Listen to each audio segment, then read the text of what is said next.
Students, this is Girjesh Kumar Mal, English lecturer in Sri Gandhi Vidyalaya Inter College Bachhrawan Raebareli. Students, हम English में अपनी बातों को तभी ठीक ढंग से बेहतर तरीके से एक्सप्रेस कर सकते हैं या हम इंग्लिश में अपनी सोच को, अपनी भावनाओं को तभी बेहतर तरीके से हम लिख सकते हैं जब हमें ट्रांसलेशन आता हो। और ट्रांसलेशन कैसे आएगा?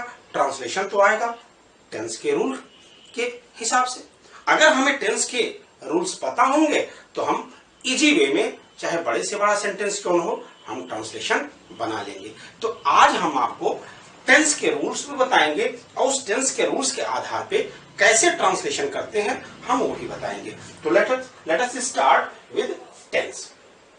एक्चुअली टेंस क्या होता है, सबसे पहले तो हम आपको ये बता दें कि टेंस इंग्लिश ग्रामर के वे रूल्स होते हैं जो हमें ये बताते हैं कि कोई भी कार्य किस समय हो रहा है, कौन से समय में हो रहा है और कितना हुआ है। यानी कि अगर इस डेफिनेशन को देखें तो कोई कार्य किस समय में हुआ है यानी कि टाइम, और कितना हुआ है यानी कार्य की स्थिति, स्टेज ऑफ वर्क, इन दोनों को मिलाकर के बनता है। अब जब टाइम को, जैसा कि आप जानते हैं कि 3 पार्ट्स में बांटा गया है, प्रेजेंट, पास्ट और फ्यूचर, और जो कार्य की स्थिति है वो इंडेफिनिट, कंटीन्यूअस, परफेक्ट और परफेक्ट कंटीन्यूअस है। तो जब हम इसको जोड़ते हैं तो वही प्रेजेंट इंडेफिनिट हो जाता है, प्रेजेंट कंटीन्यूअस हो जाता है, प्रेजेंट परफेक्ट हो जाता है और प्रेजेंट परफेक्ट कंटीन्यूअस हो जाता है। अब ये इंडेफिनिट, कंटीन्यूअस, परफेक्ट और परफेक्ट कंटीन्यूअस ये क्या है, हम आपको स्टेप बाय स्टेप बताते चलेंगे। तो हम स्टार्ट करते हैं सबसे पहले present indefinite. Present indefinite tense क्या होता है? एक्चुअली प्रेजेंट इंडेफिनिट टेंस वे वाक्य होते हैं जिसमें वाक्य के अंत में ता है, ते है, ती है इत्यादि आता है। इन प्रेजेंट में होता है वर्तमान, और इंडेफिनिट माने होता कार्य के होने की जानकारी है, लेकिन एक्चुअल स्थिति क्या है कार्य की वो हमें नहीं पता है। वास्तव में इसमें हम किसी की आदत को प्रकट करते हैं या किसी कार्य के बार बार रिपीटिशन का, यानी बार बार होने का जहां पे जिक्र होता है प्रेजेंट टेंस में, वहां हम प्रेजेंट इंडेफिनिट टेंस कहते हैं। जैसे देखिए, वह दूध पीता है। देखिए, ता है, एक सेंटेंस और लेते हैं, वे क्रिकेट खेलते हैं। वह दूध पीता है, कार्य तो हो रहा है, आपको पता है वर्तमान में है, लेकिन कार्य की एक्चुअल स्थिति क्या है? वो दूध कब से पी रहा है ये नहीं पता, कब तक पिएगा ये भी नहीं पता, अभी वर्तमान में वो पी रहा है कि नहीं ये भी नहीं पता, बस पीता है, कार्य की होने की हमको जानकारी है। और दूसरे शब्दों में हम यूं करते हैं कि वो दूध पीता है, उसकी आदत है बार बार कार्य रिपीट होना। तो ऐसे वाक्य जिसमें ता है, ते है, ती है आता हो, अथवा कार्य के बार बार रिपीटिशन की बात आती हो, वहां पे प्रेजेंट इंडेफिनिट टेंस होता है। अब हमको ऐसे वाक्यों को ट्रांसलेट करना सीखना है। सबसे पहली बात तो यह है, देखिए हम पॉजिटिव सेंटेंस के बारे में बताएं। इसमें जैसा कि आप जानते हैं कि हिंदी में जब हम कभी वाक्य लिखते हैं तो हिंदी में वाक्य को लिखने का अलग रूल है और इंग्लिश में अलग रूल है। क्या है? हिंदी में हम सबसे पहले तो कर्ता लिखते हैं यानी कार्य करने वाले का, फिर उसके बाद कर्म लिखते हैं और फिर उसके बाद क्रिया लिखते हैं। जबकि इंग्लिश में थोड़ा सा पैटर्न अलग है। इंग्लिश में क्या है, सबसे पहले हम सब्जेक्ट यानी कि कर्ता लिखते हैं, फिर क्रिया लिखते हैं और फिर उसके बाद ऑब्जेक्ट लिखते हैं। तो यहां पे देखिए, ये हिंदी का जो वाक्य है इसमें देखिए कर्ता है, फिर कर्म है, फिर क्रिया है, लेकिन इंग्लिश में मैंने क्या बताया, सबसे पहले हम सब्जेक्ट लिखते हैं। तो देखिए यहां पे हमने सब्जेक्ट यानी कि कर्ता लिख दिया। अब कर्ता के बाद जैसा कि मैंने आपको बताया कि हम वर्ब का फर्स्ट फॉर्म लिखते हैं। अब ये फर्स्ट फॉर्म क्या है ऐसे समझिए, एक्चुअली क्रियाएं जो होती है ना वो 3 फॉर्म में होती है, बेसिकली 4 फॉर्म में भी आप कह सकते हैं, first form, second form, third form और आईएनजी फॉर्म। जैसे आपने सुना होगा go, went, gone, going, write, wrote, written या राइटिंग। तो ये जो क्रिया है इसके जो रूप हैं वो दर्शाते हैं। तो यहां पे देखिए हम मुख्य क्रिया का फर्स्ट फॉर्म प्रयोग करते हैं। अब उसमें यस अथवा यस लगाते हैं। किसके साथ लगाते हैं अभी हम आपको बताते हैं, और इसके बाद हम ऑब्जेक्ट लिख देते हैं। ये अब हम इसको ट्रांसलेट करके देखते हैं कि कैसे क्या करते हैं। अब मान लीजिए वाक्य है वो दूध पीता है, तो सबसे पहले हमने वह लिख लिया। अब यहाँ पे वह तो लिख लिया सब्जेक्ट, फिर हमको लिखना है वर्ब का फर्स्ट फॉर्म और उसमें यस अथवा यस। यस अथवा यस किसके साथ लगाते हैं? एक्चुअली आप जानते हैं हिंदी में भी संस्कृत में भी एक वचन कर्ता के साथ एक वचन की क्रिया प्रयोग होती है और बहुवचन कर्ता के साथ बहुवचन की क्रिया प्रयोग होती है। जैसे आपने संस्कृत में पढ़ा होगा सह गच्छति, तौ गच्छत, ते गच्छन्ति। तो जिस तरीके से सब्जेक्ट का रूप चेंज होता है उसी तरह क्रिया का भी यानी कि वर्ब का भी रूप चेंज होता है। तो इंग्लिश में भी वही स्थिति है। इंग्लिश में क्या है कि अगर सिंगुलर सब्जेक्ट है, एक वचन का कर्ता है, कार्य करने वाला है, तो जो ये क्रिया प्रयोग होगी वो सिंगुलर नंबर की होगी। और आपको एक चीज और क्लियर कर दें कि इंग्लिश में जितनी क्रियाएं हैं, जितनी वर्ब हैं, सब प्लूरल में होती हैं। जब हम नाउन की बात करते हैं तो नाउन जो होता है सिंगुलर में होता है, उसको हम प्लूरल में बनाते हैं, तब ऐसा तो यस जोड़ते हैं। लेकिन क्रिया में जब हम सिंगुलर से प्लूरल से सिंगुलर बनाना हमें होता है तब यस अथवा यस लगाते हैं। तो अब यहां पे देखिए, अगर यहां पे सब्जेक्ट के रूप में कोई नाम वगैरह है तब तो वो सिंगुलर है। लेकिन जब कभी अगर प्रोनाउन है, प्रोनाउन कौन सा शब्द होता है? जो नाउन के स्थान पे प्रयोग किया जाए। और बेसिकली ट्रांसलेशन में प्रोनाउन में पर्सनल प्रोनाउन का ज्यादातर प्रयोग होता है। और पर्सनल प्रोनाउन के 3 पर्सन होते हैं। यहां पे देखिए, फर्स्ट पर्सन, सेकेंड पर्सन और थर्ड पर्सन। आई और वी जो होता है फर्स्ट पर्सन में आता है, यू सेकेंड पर्सन में आता है, ही सी इट दे ये थर्ड पर्सन में आता है। ये जो अंडरलाइन किया हुआ जो पोर्शन है ही सी इट, ये सिंगुलर में आता है और ये जो है दे, इसको हम प्लूरल में काउंट करते हैं। जहां तक आई, वी और यू, ये 3 फर्स्ट पर्सन और सेकेंड पर्सन वाले जो प्रोनाउन हैं, ये नेचर से तो सिंगुलर होते हैं, लेकिन ट्रांसलेशन बनाते समय इसका प्रयोग हम प्लूरल की तरह करते हैं। तो अब यहां पे देखिए, सब्जेक्ट के रूप में ही है, ही क्या है? सिंगुलर है। तो यानी कि यहां पे जो क्रिया प्रयोग की जाएगी वो यस अथवा यस के साथ आएगी, तभी तो सिंगुलर सब्जेक्ट है, सिंगुलर क्रिया प्रयोग होगी। तो यहां पे देखिए, पीता है ड्रिंक और उसमें यस लग गया ड्रिंक्स। और फिर इसके बाद क्या लिखेंगे हम? ऑब्जेक्ट लिख दिया हमने।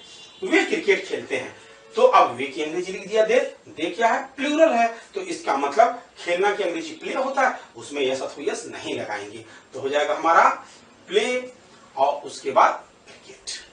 अब हम देखते हैं इसी टेंस का निगेटिव। निगेटिव में तो पहचान वही है कि जिन वाक्यों के अंत में तातिथ्य के बाद है वो आता है, साथ में नहीं शब्द दिया रहता है। जैसे सीता गाना नहीं गाती है, मैं बाजार नहीं जाता हूं। तो अब अभी आपने देखा था पॉजिटिव सेंटेंस में सब्जेक्ट लिखते थे, सब्जेक्ट सिंगुलर था तो वर्ब में ऐसा तो यस लगाते थे, नहीं तो वर्ब का फर्स्ट फॉर्म लिखते थे और फिर ऑब्जेक्ट लिखते थे। लेकिन निगेटिव बनाते समय आप क्या करते हैं? सब्जेक्ट लिखते हैं और सब्जेक्ट के बाद हेल्पिंग वर्ब लिखते हैं, सहायक क्रिया, और हेल्पिंग वर्ब के रूप में डज और डू का प्रयोग करते हैं। अगर सिंगुलर सब्जेक्ट है तो डज, प्लूरल है तो डू, फिर नॉट लगाते हैं और उसका मुख्य क्रिया का फर्स्ट फॉर्म लगा के ऑब्जेक्ट लगा देते हैं। यानी कि इसके अनुसार अगर हम ट्रांसलेशन बनाएं तो सबसे पहले सब्जेक्ट लिखेंगे सीता। सीता चूंकि सिंगुलर है इसलिए डज का प्रयोग होगा, फिर नॉट का प्रयोग होगा, नॉट लिख दिया हमने और उसके बाद वर्ब का फर्स्ट फॉर्म लिख दिया सिंग, और फिर ए सॉन्ग। मैं बाजार नहीं जाता हूं यानी कि आई, और आई के साथ जैसा कि मैंने बताया आई नेचर में तो सिंगुलर है, लेकिन कैसे ट्रीट किया जाता है? प्लूरल की तरफ। तो डू हो जाएगा डू नॉट और गो टू मार्केट। तो इस तरीके से निगेटिव हो गया। अब हम इंट्रोगेटिव की बात करने जरा। इंट्रोगेटिव सेंटेंस में पहचान तो वही है कि जिन वाक्यों के अंत में तातिथ्य के बाद नहीं आए तो साथ में प्रश्न पूछा जाए। अब प्रश्न भी देखिए 2 तरीके के पूछे जाते हैं। एक तो ऐसे प्रश्नवाचक वाक्य जिसमें वाक्य के बीच में कोई न कोई प्रश्नसूचक शब्द होता है, इसको बोलते हैं हम ए टाइप का प्रश्नवाचक वाक्य। कहां, कब, क्यों, कैसे। जैसे ऊपर वाला ये सेंटेंस है, ये सेंटेंस हो गया। और दूसरा जो बी टाइप का प्रश्नवाचक वाक्य होता है वो उसमें वाक्य की स्टार्टिंग क्या से होती है। जैसे क्या वह गीत गाती है, क्या मैं अंग्रेजी पढ़ाता हूं। अब अगर इस तरीके के वाक्य हैं तो हम बनाएंगे कैसे? अभी तो आप देख लीजिए निगेटिव वाला फार्मूला।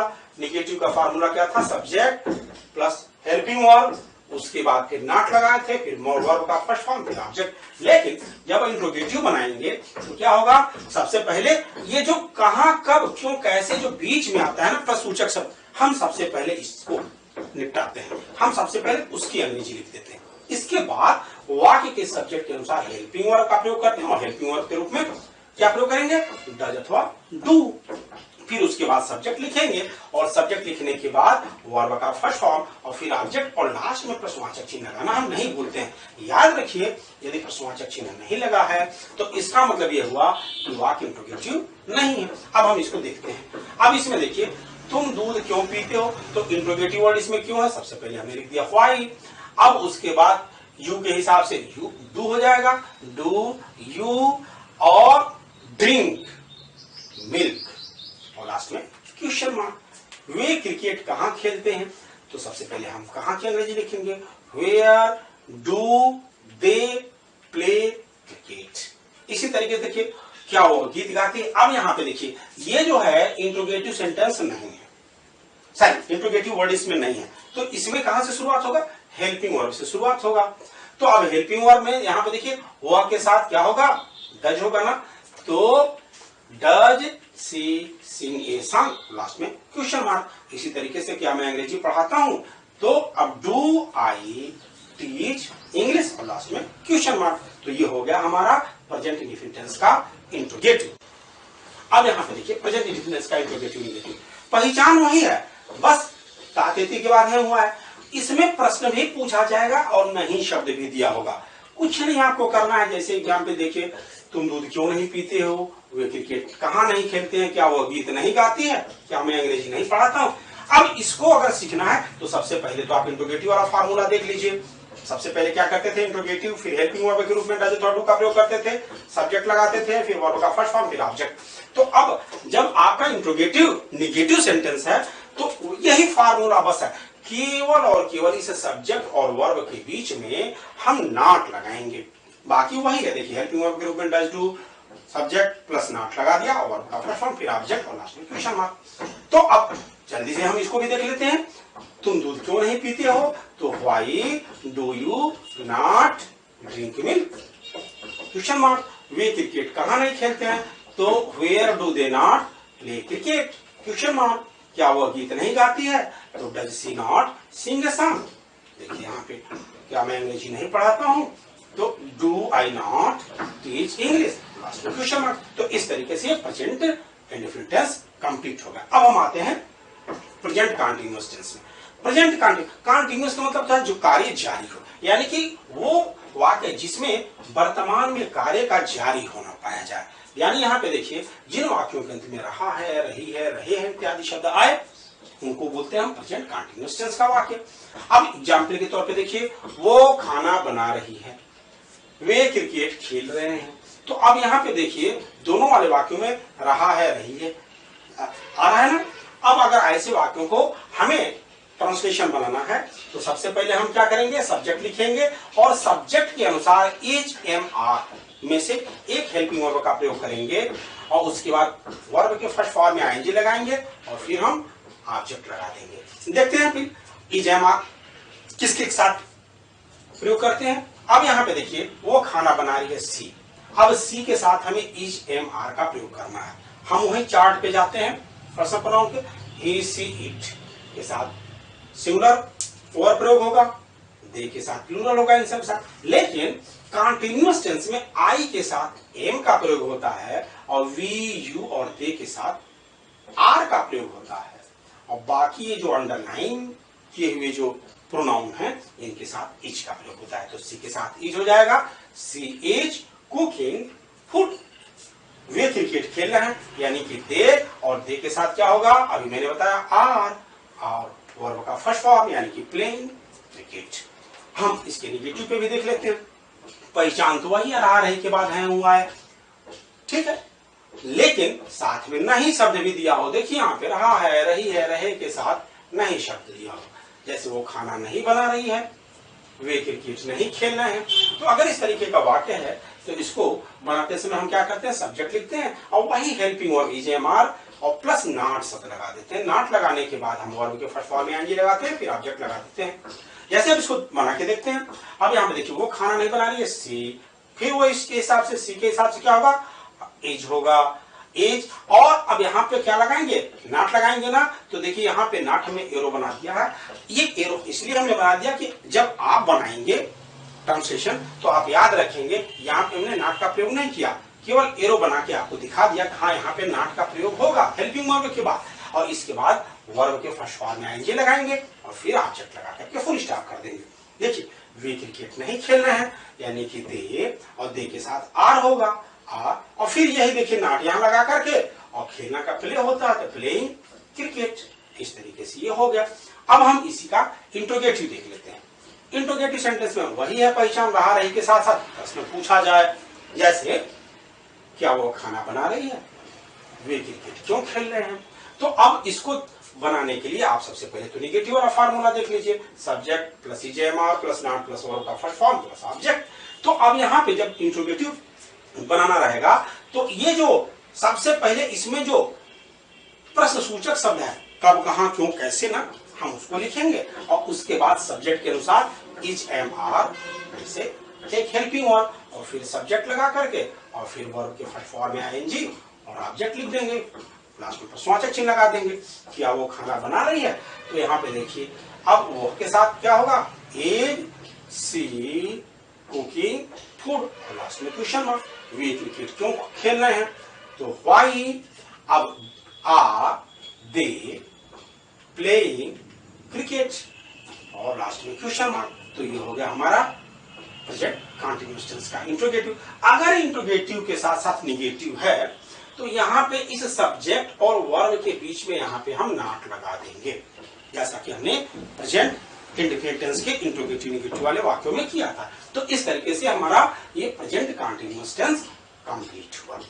अब देखिए यहाँ पे हम आते हैं प्रेजेंट परफेक्ट टेंस पे। एक्चुअली प्रेजेंट परफेक्ट टेंस देखिए, परफेक्ट यानी कि जिसमें कार्य के पूरा होने की जानकारी हो, प्रेजेंट यानी वर्तमान में, अर्थात ऐसे वाक्य जिसमें वर्तमान में कार्य के कंप्लीट होने की जानकारी हो। जैसे देखिए वाक्य के अंत में चुका हो, चुकी हो, चुके हो, अथवा आ है, ई है, ए है का साउंड आए, ध्यान दीजिएगा, का साउंड आए, जैसे वो खाना खा चुका है, वे क्रिकेट खेल चुके हैं।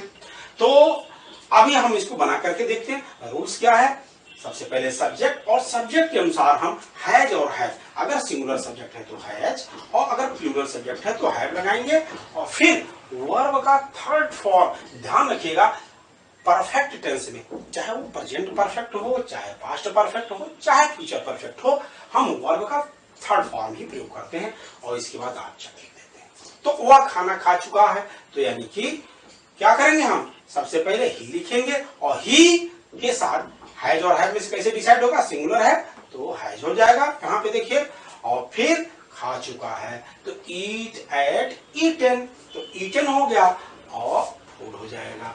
वे क्रिकेट खेल चुके हैं तो दे, और दे के साथ क्या होगा, हैव, ठीक है, प्लेड क्रिकेट। तो इस तरीके से ये प्रेजेंट परफेक्ट टेंस का पॉजिटिव यानी अफर्मेटिव सेंटेंस हो गया। अब हम निगेटिव की बात जरा कर लें। निगेटिव में क्या है, पहचान तो वही है, चुका है, चुकी है, चुके हैं, अथवा आ है, ई है, ए है का साउंड है और साथ में नहीं शब्द दिया हो, जैसे वो खाना नहीं खा चुका है, उसने गाना नहीं गाया है, देखिए यहाँ पे गाया, आ है, देखिए यहाँ साउंड आ रहा है ना। तो ये हमारा जो हो गया प्रेजेंट परफेक्ट टेंस का निगेटिव सेंटेंस।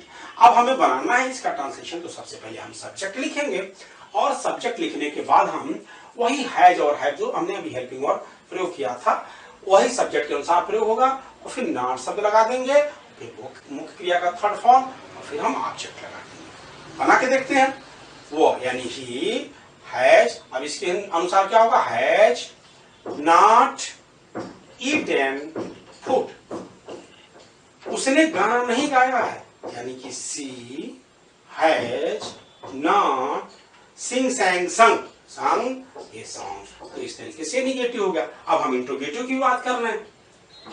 इंट्रोगेटिव सेंटेंस में देखिए प्रेजेंट परफेक्ट टेंस के पहचान वही है कि जिन वाक्यों के अंत में चुका है, चुकी है, चुके हैं, और साथ में प्रश्न पूछा जाए, जैसे तुम दूध क्यों पिए हो, वे क्रिकेट कहाँ खेले हैं, ठीक है, क्या वो गीत गाई है, क्या मैं अंग्रेजी पढ़ा चुका हूं? तो रूल क्या है, नेगेटिव में आपके सामने दिख रहा है।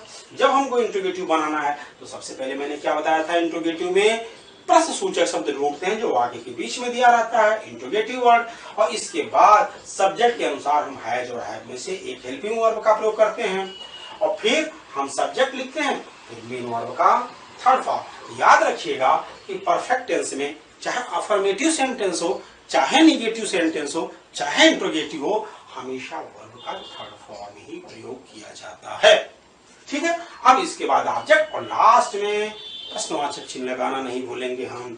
तो इसके अनुसार तुम दूध क्यों पिए हो, तो क्यों यानी why have you drunk milk plus में क्वेश्चन मार्क। वे क्रिकेट कहाँ खेले हैं, यानी where have they played cricket plus में क्वेश्चन मार्क। क्या वह गीत गाई है, देखिए यहाँ पे हेल्पिंग वर्ब से शुरू होगा, यानी कि हैज सी संग ए संग क्वेश्चन मार्क। क्या मैं अंग्रेजी पढ़ा चुका हूं, have I taught English last में क्वेश्चन मार्क। तो ये हो गया हमारा इंट्रोगेटिव। अगर इंट्रोगेटिव के साथ साथ नेगेटिव भी है तो यहाँ पे यू जो सब्जेक्ट है ना और वर्ब, इसके बीच में नॉट लगा देंगे, जैसे why have you not drunk milk, where have they not played cricket, has she not sung a song, have I not taught English. तो इस तरीके से हम प्रेजेंट परफेक्ट टेंस के सारे सेंटेंस को ट्रांसलेशन बनाना सीख चुके। अब हम आते हैं प्रेजेंट परफेक्ट कंटीन्यूअस टेंस।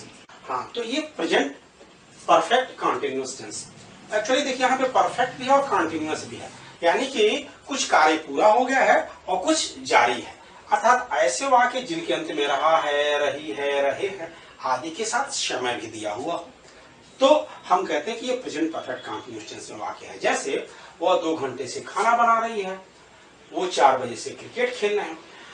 अब ऐसे वाक्यों को अगर हमें ट्रांसलेशन बनाना है तो सबसे पहले हम सब्जेक्ट लिखेंगे और सब्जेक्ट के अनुसार हेल्पिंग वर्ब के रूप में हैज और हैव में से प्रयोग करेंगे, और फिर इसके बाद हम बिन शब्द का प्रयोग करते हैं और मुख्य क्रिया के फर्स्ट फॉर्म में आईएनजी लगा करके लिखते हैं। ध्यान रखिएगा, चाहे सिंगुलर सब्जेक्ट हो चाहे प्लूरल हो, सबके साथ बिन लगेगा।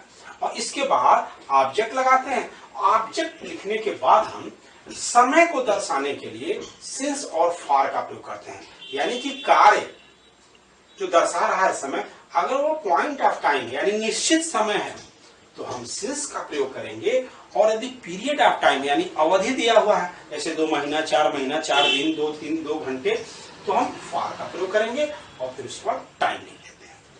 ट्रांसलेशन बना के देखते हैं। वो 2 घंटे से खाना बना रही है, यानी कि सी, और सी के अनुसार यहाँ पे देखिए क्या होगा, हैज हो जाएगा, और फिर बिन कुकिंग फूड फॉर 2 आवर्स। चूंकि देखिए 2 घंटे है, अवधि बता रहा है, पीरियड ऑफ टाइम है, तो 2 आवर्स हो गया।